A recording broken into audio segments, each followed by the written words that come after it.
And ladies and gentlemen, welcome to the first episode of the Hugo Sports 360 podcast. I'm Hugo Traverso, and I'm going to be your lone podcast manager here.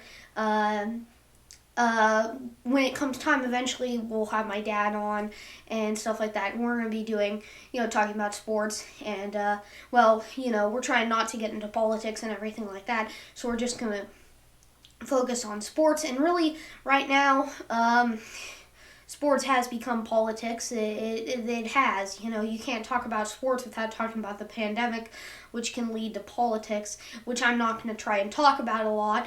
But first, as I said, I haven't said this. This is take 5. I've had so many disturbances in the past ones that it hasn't worked. So if you do hear my sister coming up to my door and saying something, really bad, I will try and cut that out. If I can't, I'm gonna have to roll another clip, and it's gonna be a lot, so.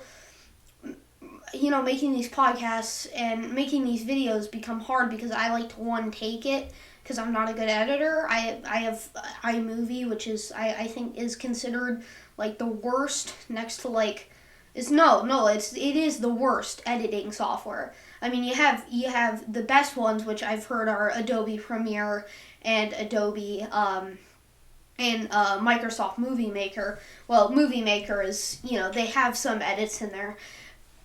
Apple is you just sync audio and everything. It's nothing really bad, but it's at the same time nothing really good.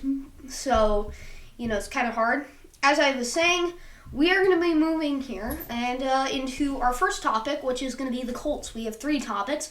The Colts QB, the Conor McGregor-Poirier, UFC 257. We're going to be talking about that. And we're also going to be talking about our final talk about is going to be my Google account debacle and everything and why I have this podcast going as probably my main thing.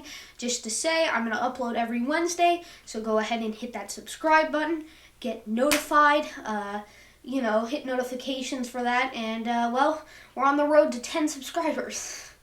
It's crazy because I was on the road to 100 last time, and, you'll hear about that later. The Colts QB, I've heard a lot about Deshaun Watson. I'm going to just jump to it. I've heard about Deshaun Watson. I've heard about all these guys. Deshaun Watson, what's another guy that I've heard? I've heard Taylor Heinicke. I've heard I've heard countless guys, and I really don't think it's going to be any of them. I don't think it's going to be Wentz. I don't think it's going to be any of them. It could be Wentz, but I still think that the best one right now out on the market, and this is going to come as a big surprise. So, for a little bit, please place your bets in the comments below. And 1, 2, 3.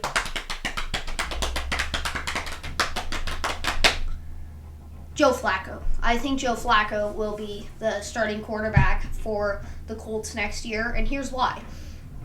Flacco will mix in with that offense perfectly. Flacco is a great quarterback. He could definitely do something for them, and he will do countless good things. And, Joe Flacco is a really good QB for this. And he and Phillip Rivers have the same type of style, a pocket passer. And I think that Joe Flacco will have a little bit more accuracy with his passes. I definitely think that if he can mix with this new wide receiver core that we have in the Colts, Pittman, Hilton, and the other guy, I can't remember. Well, they have countless other guys, but it's gonna be great for the Colts. And the Colts I think he's going to be happy to join the Colts. I definitely think that they could make the playoffs with him again because he's definitely a franchise quarterback. He hasn't been able to stay at his position. He obviously lost the job to Lamar Jackson and then got booted to the Broncos and then got booted to the Jets. And now I think that if the Colts can sign him, I have on my article a 2-year, $9 million contract. I definitely think he's going to be asking for something like that. That's about $4.5 million each year. I definitely think that if he gets the starting quarterback role, which I think they should give him, I definitely think that could happen. As I was saying, if they were going to trade, they would probably have to get rid of Brissett to do something. Because if they were to trade with the Texans, as I said, I am publishing an article on this soon. As I've said, Luke Brown, if you go to my video on my first channel, if I can call it my first channel, because I don't know if I'm still going to have it at the end of the day.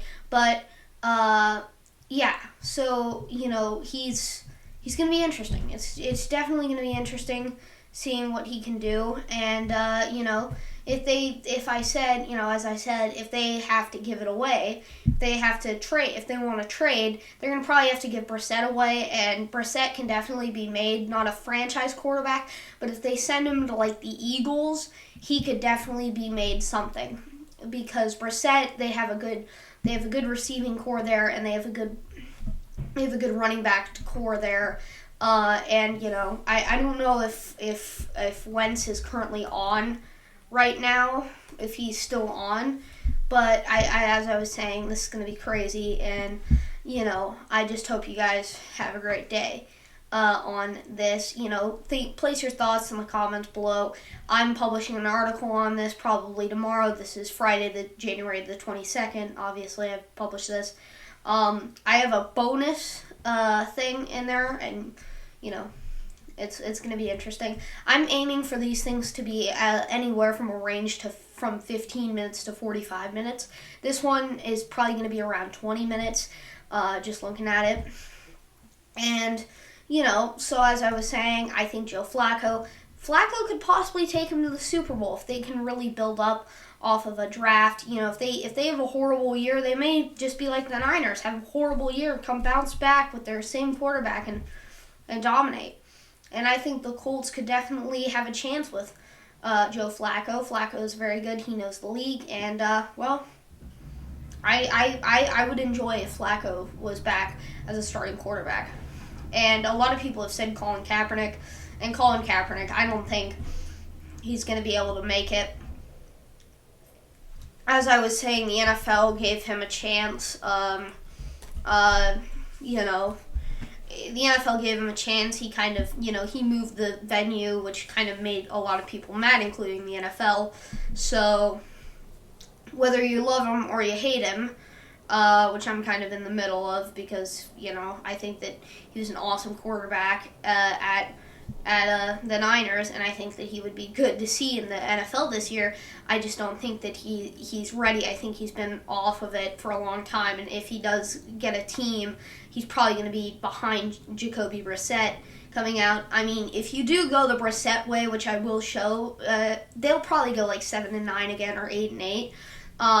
Possibly make the playoffs. You never know. Look at the AFC. Look at the NFC East. And, I mean, I don't know. Jacoby Brissett could be a good selection for the Colts. Just keep the man they have and, had. Obviously, after Andrew Luck left, they brought in Brissett. And a lot of people said that Luck was going to come back to play with the Colts, because I think the Colts still have him on contract. But I don't know. Luck has been really open about how the fact that his NFL career has been trampled with injuries. And, I mean, Luck, if he does come back, I definitely think that he's a possible Hall of Famer right now. I don't think so really much. I think he's only played for like 7 years, so it's probably not going to happen. Do I think that he'll receive a Hall of Fame nomination? A chance to, he could, yeah. But I think it's going to take him coming back to grab something. Now, moving on to our second one. Our second look at is going to be none other than, UFC 257, which is being held on Fight Island. It is going to be between, it's going to be between, like, two guys that are absolutely insane. I'm probably going to watch it because I love watching the McGregor fights. My dad and I personally love watching them. I'm very happy. Was it canceled?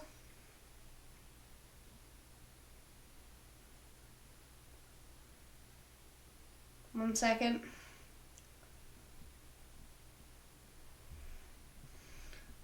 No, it was not. It says it's canceled, but it's not. It says it's canceled. Ottman, as a terror, was cut after bringing an unauthorized person to fight Island, which, you can't do that. You can't bring people that they don't know. And it's in Abu Dhabi. I look forward to it. Fight Island has definitely been something that I think has been a huge thing for the UFC, because as the UFC, I know in England they love the UFC and, WWE, and I think that as the UFC grows bigger and bigger each year, I think that they definitely did something that would probably have costed them in the long run, and that is get an actual solidified UFC venue. Like, they don't have to use what is known as a hockey or concert venue. They're using a thing that is an actual UFC venue, and that is Poirier versus McGregor. That's going to be on Fight Island. Now, it is going to be at 7 p.m., I think, per Pacific Standard Time, yeah. I'm very much looking forward to it. I do enjoy Pacific Standard Time. I enjoy 7 p.m. fights. Obviously, that's, I think, the main card. So my dad and I may watch it, but it is $69.99, I'm pretty sure. And, it's going to be that's kind of a lot. You got Dustin Poirier and Conor McGregor in the lightweight bout. Poirier's number 2 in the nation, or in the world, and McGregor's number 4 in the world. And do I think that McGregor will win? Yeah. Yeah, McGregor comes out for these fights and he just absolutely crushes it. And, they say he's like Floyd Mayweather. He's never going to really retire. Obviously, the tail of the tape, well, you can't say that because I don't think they wrap their knuckles in UFC. That's more of boxing. But, okay, the tail of the octagon, the journey to the octagon is Dustin Poirier with 26 wins, 26 wins, 6 losses. He is from the United States. He is 5'9", 155 pounds. He reaches 72 inches. Now, and he has a leg reach of 40.5 inches. Now, as you'll see, that is the only thing that he legitimately passes Conor McGregor on in reach.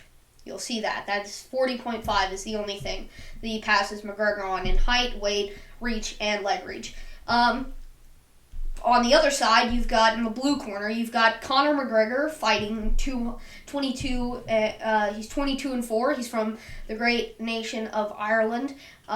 He's 5'9", and he's 155 pounds. He reaches 74 inches, and his leg reaches 40 inches. A lot of people say that he's win by KO, a knockout or total knockout. 50% of his wins have been by KO, McGregor is total knockout. 27 or 23% of Poirier's wins has been from submission, while McGregor has been 5%, because McGregor is not a submission guy. He comes out there and he intends to win in like 5 seconds. He intends to just knock the dude down, have the ref come over, call it off, and he's done. That's why he's an absolute monster. And I don't consider him a monster. As an athlete, I think he's great. I consider him a monster. He's great. He's awesome. The dude. And then by decision, 27% of Poirier's wins are by decision, 9% are by decision for McGregor. The average fight time for Poirier is 8 minutes 55 seconds, while it's for McGregor it's 8 minutes 20, which is around, I think it's 5 rounds, 5 minutes, right? 5 minutes through 5 rounds. Which is, yeah, both of them go second round. I think they're going to take it to the third round on this one. It's either going to be a first-round knockout by McGregor, or it's going to be a third-round knockout by McGregor. I think that there's no submission here. There's not going to be much knockdowns. I don't think Poirier is going to have a chance. I definitely think McGregor is going to win this. You know, as I said, I used to always do these like UFC fight night breakdowns on Snack Time, which was initially gonna be the nickname for this this podcast, but I may do a second podcast with someone else called Snack Time, but you know, because that was my thing. Like, there's obviously lunchtime and breakfast time and dinner time with like all these ESPN and Fox Sports gurus, but my thing was Snack Time. You know, the knockdown average per 15 minutes for McGregor is 1.95, while for Poirier it's 0.8 knockdown average. Their significant strikes landed per minute. Poirier lands a little bit more. Poirier lands 5.59 strikes per minute, while McGregor lands only 5.43 strikes per minute, and these are significant strikes. 49% for both of them are significant strikes. 3.69 for Poirier and 4.4 for McGregor as the absorbed strikes per minute. Their defense for Poirier, it's 56. That's probably going to shoot way up, and for McGregor, it's going to be 55%. Grappling, their takedown average for Poirier is 1.75. This is per 15 minutes, so I think per 3 rounds, and 0.75 for McGregor. The takedown accuracy is 41% for Poirier and 62% for McGregor. It's 69% for Poirier on takedown defense and 70% for McGregor on takedown defense. Submission average, because McGregor I don't think has a submission per 15 minutes. He has 0, and while Poirier has 1.32. Do I think that Poirier will try and get... do I think that Dustin Poirier, the Diamond, do I think that he's going to be able to get McGregor in on submission? I don't think so. I think he's going to try to knock down McGregor. If he can knock down McGregor, it may become a little bit hard for Poirier. But, the notorious Conor McGregor, I mean, you've got the dude. I think McGregor's going to win this thing. Honestly, this is probably not going to be any harder. It's either going to be, as I said, a one-round, first-round knockout from McGregor, or you're going to get your money's worth and get it to three rounds or 4 rounds. Do I think that there's going to be a decision? No. Do I think that it's going to be called off by the ref? I think that, giving it a percentage of 100, I think 50% is on the fact that McGregor will knock him out. I think 50% I think would be on McGregor winning by the ref calling it off, 25% winning on knockout, and part of that 50% with the ref is also Poirier's team calling it off, throwing in the white towel, because I don't know. I really don't know what's going to happen, and honestly, it's going to be crazy.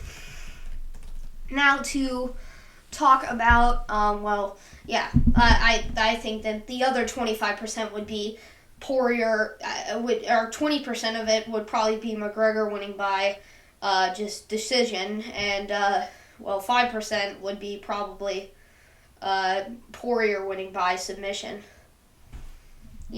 I think that Conor McGregor has a 95% chance of winning. This is definitely something. And I think McGregor may actually bout for a title fight next after this one. And, Okay, so moving on. If you are from Google or from YouTube skimming over this content, you can listen in, because this isn't going to be slander. This isn't going to be anything towards Google that will, get me in a court or in anybody and anything. And so, as I was saying, I lost my Google account. So to break it down, Google sent me this notification. It said, okay, Hugo, your Google account your age is we need to verify your age, which I've heard from a lot of my friends happens, where they need to verify your age, and this has happened to countless friends of mine, and this has happened to me 4 times now, that I've started a significant YouTube channel, and, well, a YouTube channel that has picked up some following. Like, I think I was on the road to actually starting to, like, pick up some subscribers. I had 5 subscribers in the last, like, 30 days, which was pretty crazy, or in the last week, sorry. And I was starting to pick up some people, like, actually. And, and YouTube turns around and, they kind of locked me out of my account, so I can't upload on my YouTube channel till I get in. I'm working with some people. I waited out a little bit. They locked me out of my account, and, I went on Twitter. I said, okay, Google, can you help me? And I thought that they had helped me. And then, you see, I'm 13. I don't have an ID. So that's the thing with Google. This is what makes me mad about Google and all these tech companies, is they want you to verify your age, but when they have it that you're 15, they should just really, if they really honestly want to, like, start policing people's age, then you don't get them on a passport or on ID or anything like that. You make it so that they're 18 plus, because then you can get them on an ID.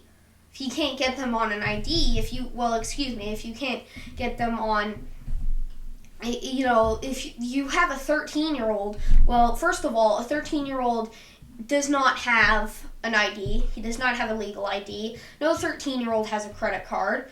No 13-year-old, really, a lot of 13-year-olds don't have passports.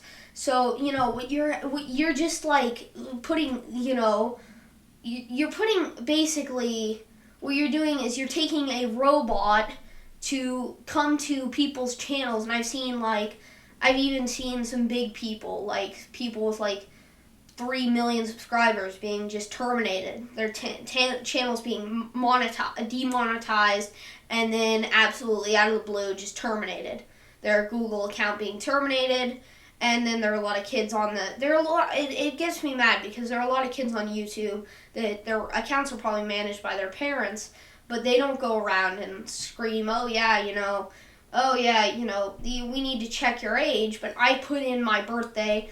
At the start, I put in my legal birthday, and, as I've said, I'm 13. And I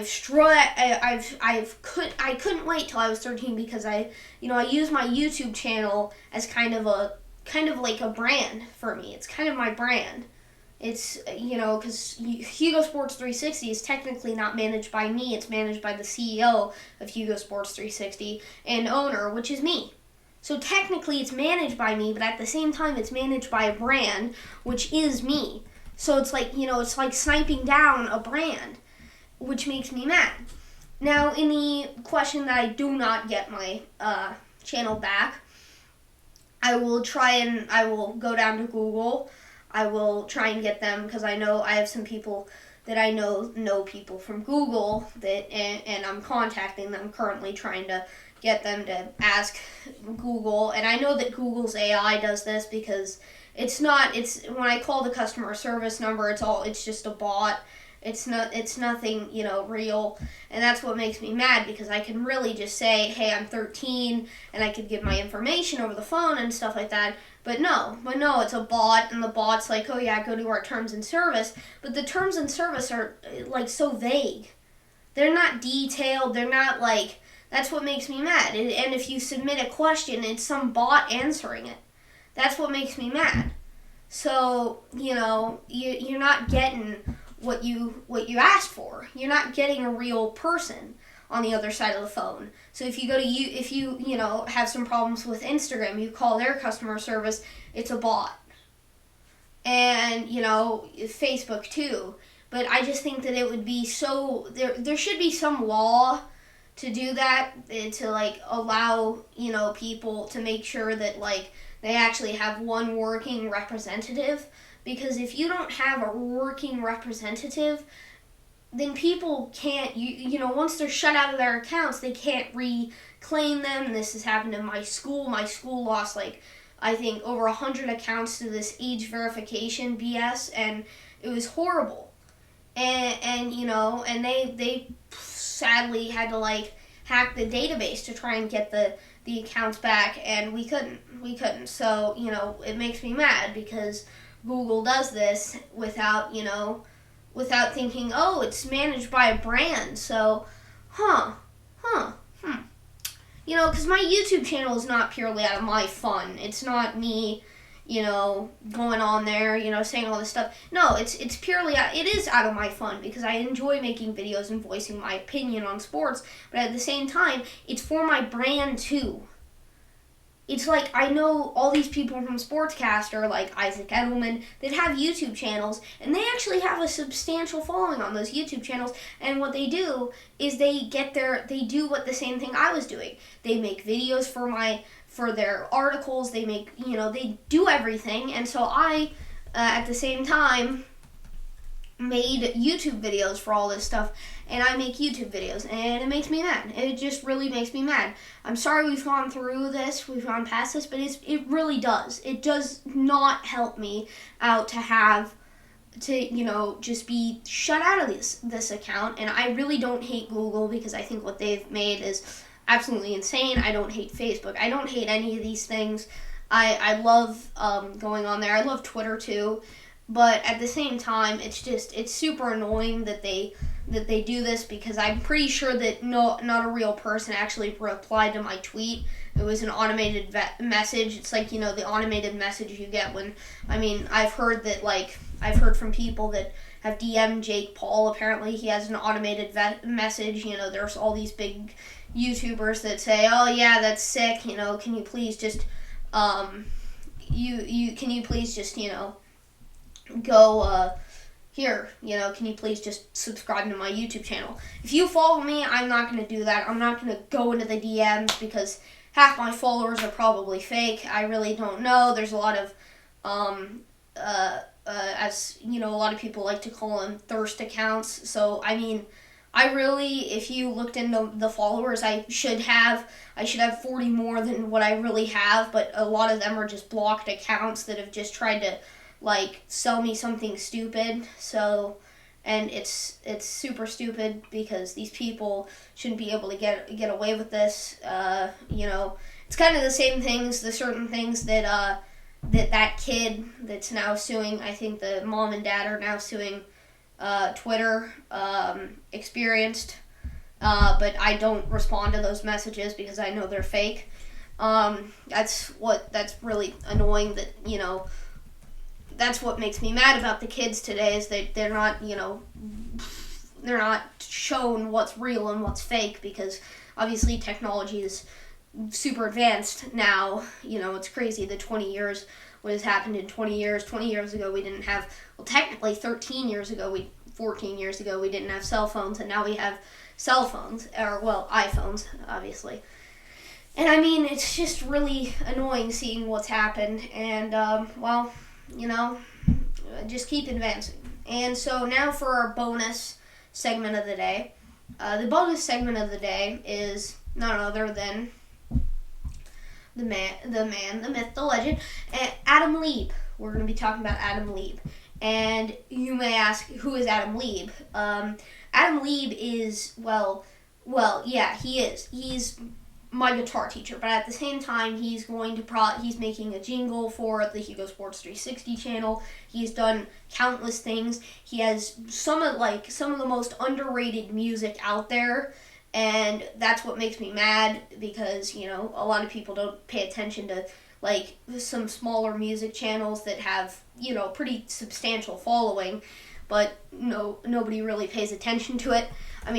You see these people, I think Billie Eilish dropped some single 3 hours. When I saw it was 3 hours ago. I don't follow her. It's just, YouTube sends me all this trending stuff. So, obviously with a new account, I'm given a bunch of stuff like James Charles and stuff like that. And, just stuff that's very user-friendly, ad-friendly, as I believe they say. And so, as I said, that is pretty, it was pretty weird because she dropped and I'd seen that it was out for 3 hours, had been out for 3 hours, and it had accumulated 9 million views in 3 hours, and probably will accumulate. Some of her stuff, like what is Bad Guy at now? Bad Guy's at what is Bad Guy at? Oh, God. Bad Guy. It is at over 1 billion views now. Oh, that's wonderful. That tells you how good that stuff. The lyrics video is over 123 million views. I mean, that is crazy. Yeah, her new one a day ago, already 12 million views. Therefore I Am has 13 million views. Well, that was the live from the AMAs, I think, or AVAs or something like that. Therefore I Am, the actual official video, has 113 million views. She really is extremely, she is extremely successful for, I think, a 19-year-old. That just shows you how successful young kids can be, and that just shows you, I'm 13 years old, that just shows you the greatest things. And Adam Lieb, you guys should go check out his things. He's done some great things on his channel. I'll link it. He's done, his channel is Adam Lieb Music. It has 39 subscribers, but he has the songs as a song, and he's a good guitarist, and he has, his channel is awesome. And you've probably heard some of the songs that he sings because they're widely known. He has this one song called A Quarantune, and it's, great use of words, and he's inside his house with someone recording from the outside, and he did this during quarantine, and the stuff he's managed to do during quarantine has been outstanding. And I do enjoy Adam's music. It's awesome. And, I do enjoy his music. And let's get him to 50 subscribers, because this thing, YouTube videos probably hit 10 views normally, the first channel, because YouTube wants to make you stay on the thing, because I think they get money for stuff like that. But I do love YouTube, and I think that YouTube will never die. As long as it lives, it will never die. And, I hope you guys have a great day. And, this has been, Adam Lieb has done countless things, and, it's his birthday today. So, do some happy birthdays in the chat. And also go listen to his songs, considering, some of his songs, like As a Song, Long Beach. I know he hasn't uploaded a lot, but he's working on a new album. If you look up his newest album, 10 and 2, obviously this is not a promotion. This is not a paid promotion. I literally think that he's one of the best singers that I've heard, and you gotta listen to it. It's pretty good. And also, he's creating the jingle, so we will have a jingle in the future. Say happy birthday to Adam. Adam, if you're listening, happy birthday, man. Go watch UFC 257 tomorrow. For all you Colts fans, go Colts. And, for all you Google fans, and to Google and YouTube, please help me recover my account. I really do not want to lose my YouTube channel. Please do, because I provided the right ID I've had, and you guys have not been able to. The right identification, and please unlock me out of my account, and, please let me verify that it's me. Have a great day. Thank you. I'm Hugo Traversa. This has been episode 1 of Hugo Sports 360 podcast. Have a great day. Fight on.